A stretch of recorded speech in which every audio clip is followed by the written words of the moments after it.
Hey guys, Unleashed here today, and we are back with once again another video on, yep, you guessed it, Sonic Frontiers. And it's not news or a leak sadly, but once again, another discussion.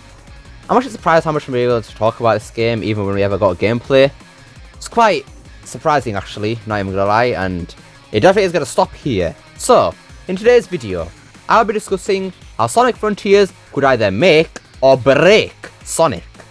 Hopefully it's the former, not the latter, because, yeah, I cannot be bothered with another failure for Sonic. It's been too long, man.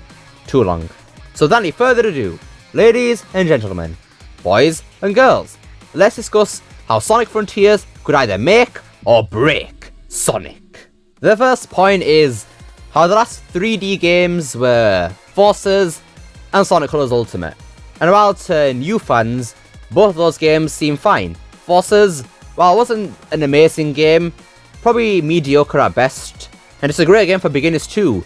Nice and easy, nothing too serious, just a fun game overall. And the Sonic Colors Ultimate, that's pretty much a step up from Forces, and obviously people who are new are going to probably experience the original colours, so they wouldn't have noticed the glitches and stuff that's broken in Colors Ultimate compared to the original, because they wouldn't have seen a fully polished version of Sonic Colors. Colors Ultimate will be their first impression to Sonic Colors. And I'm also going to be honest here, apart from the glitches, Sonic Colors Ultimate is a pretty good game, like, I'm not even going to lie. Miles better than the original. While yes, people do have some gripes with it, for example, the music and you can't toggle it, that doesn't really hinder the gameplay experience. I mean, sure, you're going to have to listen to that annoying music for people who don't like it, but if you're just thinking about gameplay alone, Colors Ultimate, pretty good game. And obviously, new fans are going to think that too. But if you're talking about fans like me and you, who most likely been in the franchise for a while now, if Sonic Frontiers sucks and just ruins Sonic again, people are gonna lose hope and leave the franchise. I've seen many people saying that after Sonic Frontiers, they don't know what they're gonna do with Sonic after that. They're either gonna leave or distance themselves from Sonic just a bit, because obviously it's been a decade now. Last objectively good 3D Sonic game was Sonic Generations back in 2011. While some do agree, like myself, that Sonic Lost World is a good game, even still, that's like nearly 10 years if you're talking about Sonic Frontiers releases. And if Frontiers is a bad game as well, that's going to be over a decade of non-existent good 3D Sonic games. Sure, we've had mobile games and 2D games like Mania and spin-offs and all that, but the mainline series is what matters here, not spin-offs and everything, because the mainline games are the big releases, the things that make the most money, the things that Sega put most effort into. And if those games flop, then it just really doesn't matter about the spin-offs and all that, in my opinion. Which is why many people are most likely just gonna leave, because it's been too long, way too long for us to have another failure. The next point for the topic of this video is, this will be the first mainline game after the first movie releases.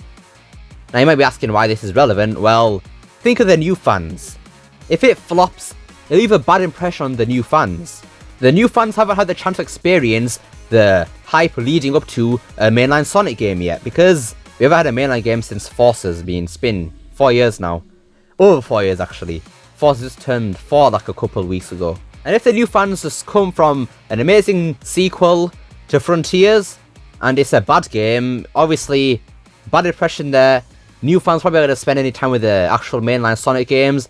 Sega's going to lose sales because people are buying the games, and this is not going to be a very good experience, is it? You're going to be disappointing your new and old fans, and they're probably just both going to leave. So what are you going to do, Sega? Good question. And I think we'll probably answer that question with my next point. If Sonic Frontiers fails, not only will us fans lose hope in Sonic, but I'm pretty sure Sega will too. Just look at it this way. Sonic's been going for a long time now. 30 years may not seem like a lot to some people, but in reality, that's a pretty long time for a gaming franchise. Usually, gaming franchises last about 10 years, 20 if you're lucky, and that's probably about it.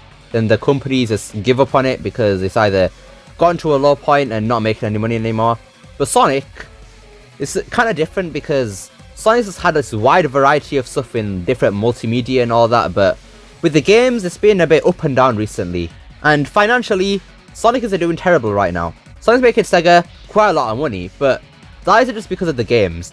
That's because of other things like movies. Obviously, we just had the very successful Sonic the Hedgehog movie in 2020. And then with future things like merch and also Prime that's coming soon. I'm pretty sure Sega, if Frontiers fails, they won't mind just disbanding the mainline series for Sonic. They'll probably make like a couple remasters and remakes at some point in the future. But in terms of mainline games, Sega could just lose hope in it, because I can guarantee you that Sonic Frontiers will definitely have a big budget because it's an open world game. And if Sega doesn't make the money back, they won't want to do anything big again. The budget will just drop once again. And obviously that's going to equal not high quality games. Just not good at all. We're probably getting more games like Sonic Forces and Sonic Lost World.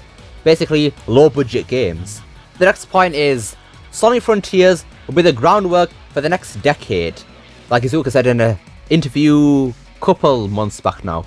If the formula for Sonic Frontiers isn't fun in terms of the open world stuff, combining it with the boost, we'll have to put up with that for the next decade or so.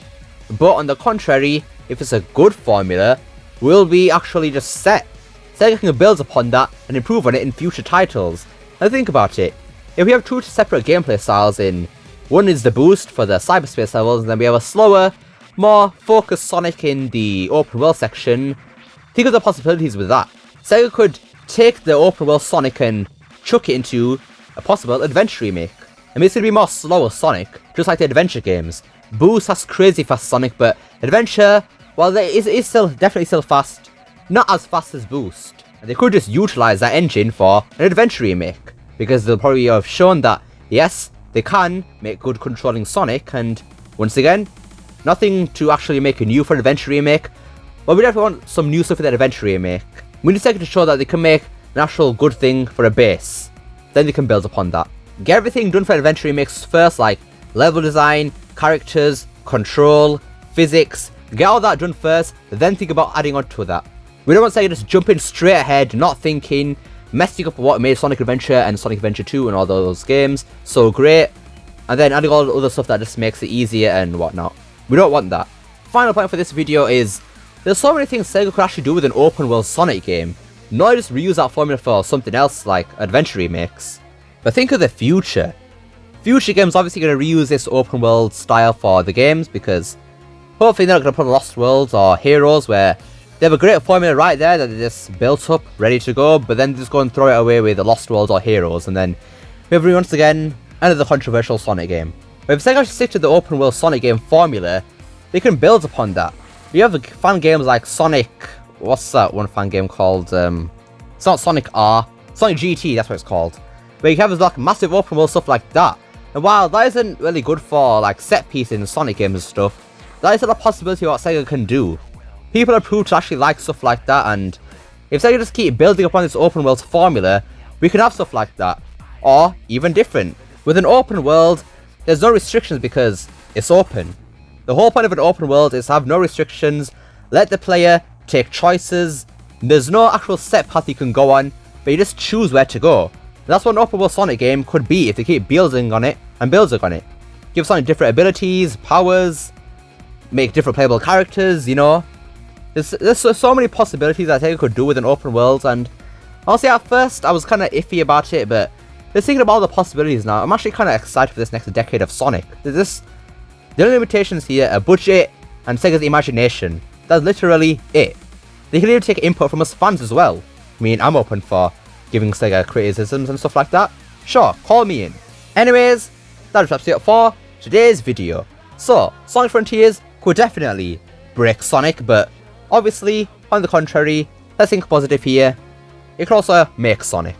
It's just up to Sega for them to nail Sonic Frontiers. Don't abandon it after something fails like they did with Adventure Formula and Boost. Just stick to it, Sega, and eventually you'll nail it. Or just nail it the first try, never know. But what are your guys' thoughts on this topic? Do you agree with me with these points or disagree with me? Let me know down below. Love to see what you guys have to say. I hope you enjoyed this video. Don't forget to like, share, subscribe, especially the last one. Don't forget to become unleashed by hitting that join button down below. And remember, it is not necessary. And I'll see you all next time. Peace!